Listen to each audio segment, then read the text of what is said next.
Okay, ito pong muli ang inyong Pinoy Firearms Instructor na gunsmith din naman. At pinauna ko na huwag ninyo ako hanapin sa Pilipinas para kunin aking serbisyo kung may pagagawa kayo, sapagkat ako ay 20 years na nagtatrabaho dito sa Kuwait sa Mayadin Shooting Range bilang isang firearms instructor, gunsmith at consultant. At wala rin po akong pinagbibili na kahit ano paman.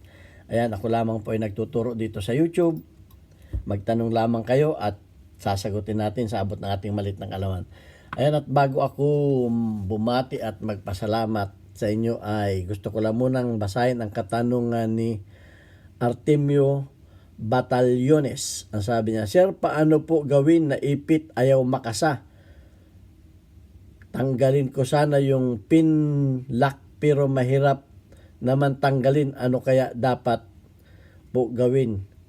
Colt 45 pistol. Okay, at bago natin yan sagutin ay gusto ko lang munang magbatiin kayo ng isang mapagpalang araw. Kayong lahat, lalo tigit ang ating mga OFW sa mapanig kayo ng mundo. Mag-ingat po tayo na iwas tayo aksidente at ingatan ang ating mga kalusugan. At gusto ko lang pasalamatan ng ating 36,800 plus na mga subscribers at patuloy tayong dumarami. Maraming salamat sa inyong mga magagandang comment at sa pag-share ng ating mga videos. Paki-share lang yung ating mga videos dahil every 250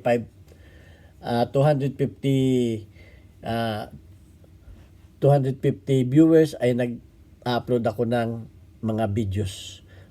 Kaya kung maraming nanonood, mabilis ang ating upload. Paki-thumbs-up na rin. Ayan, at gusto ko lang munang pasalamatan ng ating mga silent viewers na hindi nag-i-skip ng ads, sapagkat tayo po isang charity vlogger. May 6 na estudyante na tinutulungan na anak ng mga single parent. Tayo po wala nang pinapag-aral at ang kinikita ko dito sa YouTube ay tinutulong natin sa 6 na mga estudyante.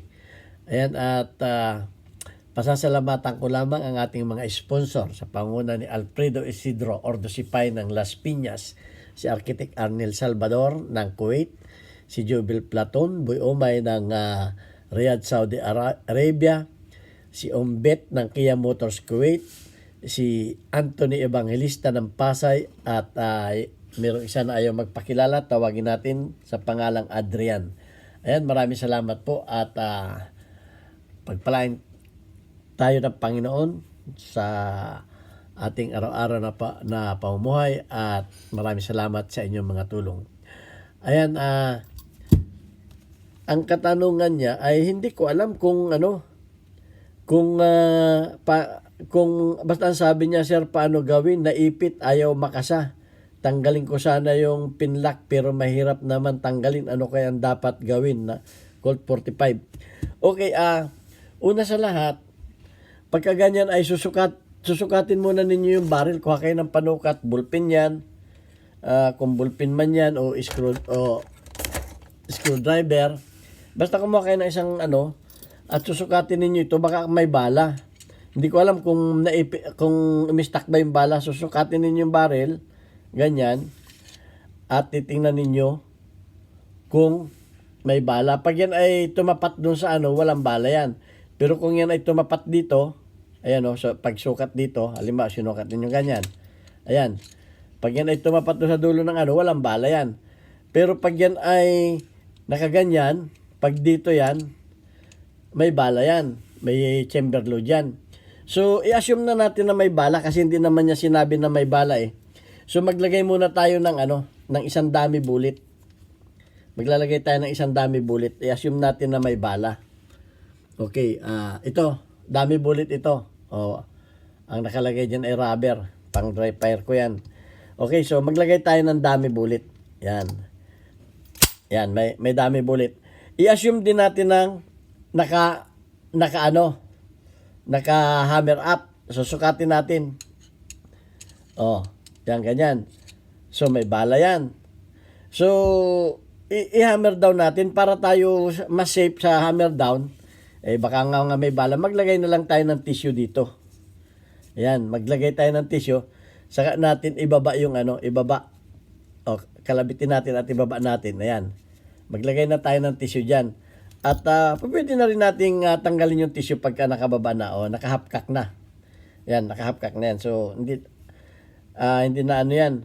Pero, mas maganda yan, naka-pull down na yan. Okay, i-pull down na natin para baka bigla mag-release. So, may bala. Pag mahirap po ay wala tayo palang wala tayong 1911. Pero, similar naman itong 1911 na ito.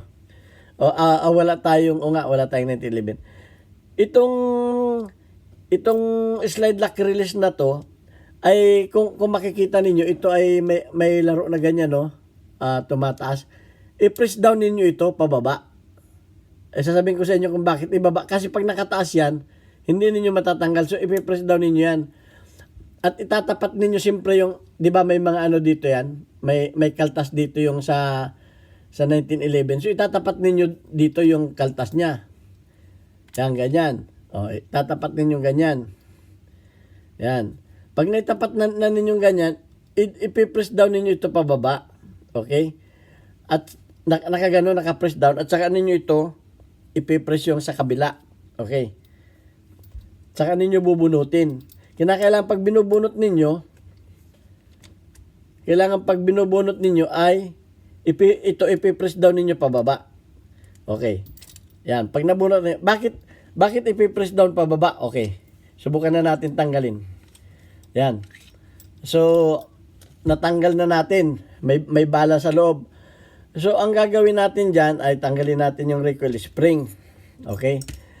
Okay, pagkatapos kung halimbawang mahirap ito tanggalin, itong barrel na ito, wag natin, sikwatin lang natin dito. Yun. Pag ganun. Para wag natin pupukpukin. So, pag natanggal na ganyan, matatanggal na ninyo yung bala. Okay? So, halimbawa naman naiwan yung bala doon. Talagang sikip yung bala doon. Ang gagawin ninyo ay kukuha kayo ng screwdriver at susungkitin ninyo yung liig pataas. Huwag ninyo pupukpukin dito, lalo na kung pupwede yan, kung gagamitan ninyo ng dowel dito, kung basiyo lang yan. Pero kung live, huwag kayong dito. Huwag kayong magpupukpuk yan, maglalagay dyan, pupukpukin ninyo. Dito ninyo tatanggalin kung yan ay may live bullet. Ayan. Susungkitin dito ninyo na screwdriver. Dito sa ganito. Sa liig ninyo, sa liig ninyo patamaan para mawala. So, matatanggal na ninyo. Bakit kinakailangan i-press ninyo ito pababa? Kasi itong mga slide stop, ayan, ay mayroong ganito, mayroong ganun. Ayan, mayroong ganun. Kinakailangan ibaba ninyo ito. Ibaba. Ayan. Para ito ay dumaan. Kasi minsan, ito ay sumasabit. So, pag ito ay nakaangat na ganun, sumasabit yan dito sa loob ng railing. Sumasabit yan dito, Pakita ko sa inyo.